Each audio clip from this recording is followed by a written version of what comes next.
My name is Francis, and if you're new to this channel, consider hitting that subscribe button and that notification bell because I post a new video every single day.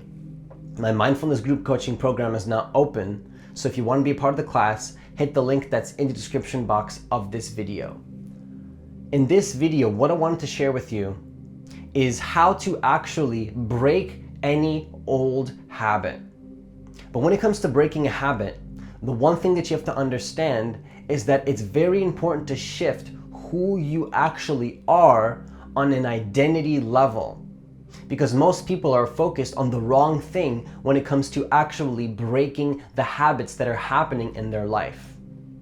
They're way too focused on just a habit, but they're not focused on the identity level shift that actually needs to happen when it comes to letting go of an old habit and then replacing it with a new one. Because if you're too focused on just the habit, but not who you're becoming in the process, then you're always going to be limited, because there's something that I call the ego backlash, where when you try to start a new habit, there's this part of you that doesn't actually want to change. Because the ego likes to stay comfortable. The ego doesn't actually want to change, and the ego wants to stay in its little bubble of who it thinks it is, and it wants to survive. It's a survival mechanism, not only of your body and your physical body, but the mental construct and the identity that you have been conditioned to attach to. Okay, so I'm going to give you an example to make, so this makes a little bit more sense to you. Let's say you're starting to go to the gym. Let's say you've never been to the gym before and you decide, I'm going to go to the gym every single day for the next year. Okay, statistically speaking, you're probably gonna fall off. And I'm not saying that to be pessimistic. That's usually what happens when people try to go to the gym for the first time every single day and they've never done it before. And the reason this happens is because, maybe they're motivated for the first week. Maybe they're motivated for 2 weeks, maybe even 3 weeks. But then what's gonna happen is there's gonna be that part of you where that old identity of who you think you are, of somebody that hasn't went to the gym, is going to creep back in and try to keep you comfortable. It's going to try to come back, and it's going to try to keep that identity alive of being somebody that doesn't go to the gym. And so you're going to feel resistance. You're going to be like, I don't really, feel like going to the gym today. I don't really want to do this. Or maybe you have a thought that comes in, or like an emotion. And really all it is, that thing, that urge to not go to the gym, and this is one specific example, we're going to go into more in a little bit, is just a feeling and a thought. But where does this feeling and thought come from? It usually comes from the old identity of who you think you are, because when it comes to the ego, and this connects to the present moment a lot, when it comes to raising your consciousness and becoming more present, it all connects, because the ego doesn't actually want to change, but the ego is who you think you are. And this identity doesn't actually want to shift. It wants to just stay comfortable. And this can stop you from, meditating every single day. This can stop you from eating a clean diet. Maybe you ate clean for 2 weeks, 3 weeks, and then you fall back into your old patterns. Notice how when you start a new pattern and you try to do something new, or you try to let go of an old pattern, it's always like 2 weeks, 3 weeks in, that there's some part of you that wants to go back to the old way of being, that old identity that you've created for yourself. Because once again, the ego likes to stay comfortable. And so you could be in a meditation habit. Let's say you quit smoking, for example. Let's say you quit smoking, and then you quit 2 weeks, 3 weeks, you're motivated, and assuming there's no physical addiction in your body to nicotine or whatever else you're smoking, there's going to be that pull to go back.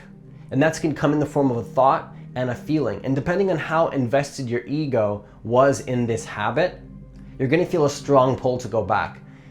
And this is where the present moment comes in, because if you can actually develop consciousness and awareness of this ego identity that wants to keep you comfortable, then what you can notice is that there's going to come a point where you feel that urge, but here's the difference, is that you're going to notice this urge, you're going to expect that it comes, and you're going to be aware of it. Because when you're aware of it, now things completely shift. Because you're actually aware that it's going to come. You're actually aware that there's going to be this old version of you that tries to come back. And when you are aware of this, you can increase your chances times Like, I don't want to put a specific number, but I would say it increases your chances like by hundreds of times, because you're aware that there's going to be that old ego trying to pull you back. You're very conscious of this. And so when you feel that urge to not meditate 2 weeks in, if you've been meditating every single day for 2 weeks, but you've never done it before, maybe 2 weeks later, you feel like you don't want to meditate. And this comes in the form of a feeling, an emotion, and a thought in your head. But what happens is, usually at this point, I call this the ego backlash. When people experience the ego backlash, they aren't actually conscious of this being an ego backlash, but they blindly identify with those thoughts, and then they become those thoughts. Rather than seeing that it's just thoughts, they literally become those thoughts. They identify with that old version of themselves once again.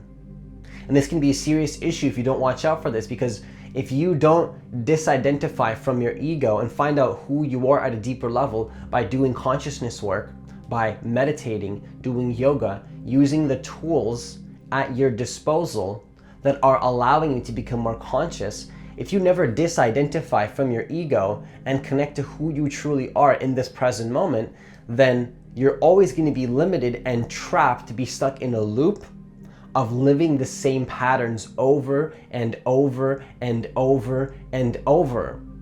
You're always going to be trapped. And this is what's going to happen, is that you're going to be stuck in a loop to live the same patterns if you don't become conscious of your identity and the identification with thought that you're attached to. If you don't become conscious of this, you're going to live the same loop over and over and over. Because you ever notice that, your thoughts kind of go in a loop, and your patterns and your habits go in a loop? Maybe you go forward and then you go backward. Maybe you go forward and then at some point you just go back. Maybe you go really, really good. Maybe you commit to something strongly and then you completely go back. That's the ego backlash. That's why it's important when you're making that next step in life that you give yourself something realistic, so that you can make the habit actually realistic and not fall back into your old patterns. So you don't want to be going to the gym every single day if you've never been before. You want to start with something like 2-3 weeks, prove to yourself that you can do it, shift into that identity. Stop being somebody that, is just trying to lose weight, or I'm just trying to lose weight, but then you still hold that identity of being somebody that has a lot of weight. You want to just become the person and make it natural to become that version of yourself that you want. Make it normal. Shift your identity. Shift who you are at a deeper level. So if you weren't somebody that meditates, you want to become somebody that meditates. You want to turn yourself into that person.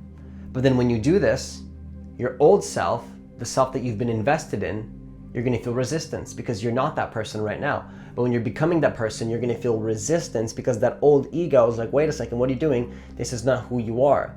But if you actually become conscious of the fact that you are not your ego to begin with, and that it's all a made-up story to begin with, that gives you more freedom to shift into who you want to become, to who you actually want to become in this life. Because you're not attached to any identity, and you know that at a deeper level, it's all completely made up. It's all a story. It's all a fantasy in your mind.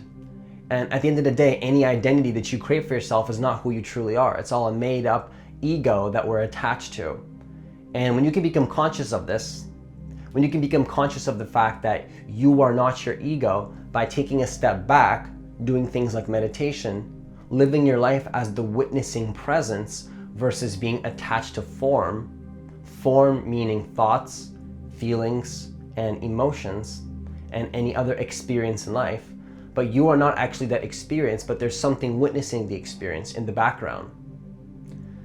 When you can disattach from your ego, what's going to happen is when that old pattern tries to kick in and stop you from progressing, that's when you want to be meditating the most and being as present to the moment as you can, so you can actually, it's like when you're doing this, you're literally killing your old self. You're literally letting go of your ego.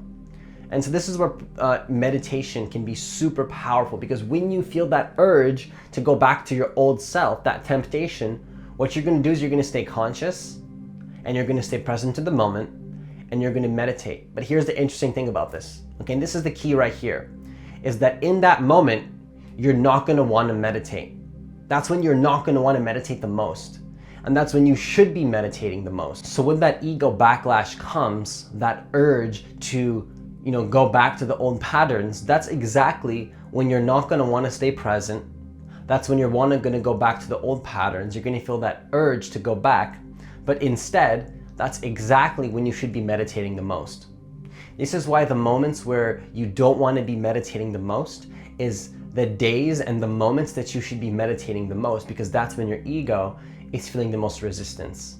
And that's when you want to stay super present to the moment and observe that ego, not attach to it. And this is the key right here. So when it comes to letting go of an old habit or starting a new habit, you have to understand that it's all your ego, and that the number one thing that you can do is raise your level of awareness, because as you raise your level of awareness in this process, you'll naturally start to let go of your ego identity and then shift into the identity that you prefer and release the resistance to living into that new identity. So the key here is to have awareness of your ego, awareness of and consciousness of your identity and your thoughts, so that you can notice that when you're trying to step up into that new version of yourself, that the old identity actually tries to creep back in. And this all starts with becoming conscious and becoming present to the moment. And the more that you do this, you will naturally start to let go of those old habits. You will naturally shift into that new version of yourself. And when that ego backlash comes, you'll notice that urge to go back, but here's what you're gonna do. You're gonna meditate and you're gonna observe that urge. And that's literally gonna be the killing of your old ego to an extent. By observing that urge and not attaching to it, those temptations that you feel to go back to your old habit, and you meditate anyways, is literally going to be the killing of your old ego and the old self. You're literally letting it go. You're literally killing your ego to a certain extent. You're killing the old self and you're stepping up into the new self. But you have to do this by observing the ego. That's how you kill the ego, is by observing it and allowing it to be there and letting it go. And then you shift into the identity that you prefer anyway. So that's all I have for you today. If you like this kind of content, hit that subscribe button, hit that notification bell, hit that like button if you find this information valuable. Once again, my mindfulness group coaching program is now open. So if you want to be part of the class, hit the link that's in the description box of this video, because once the class is full, I'm not going to be taking on any more people. Have yourself a great day and see you in the next video.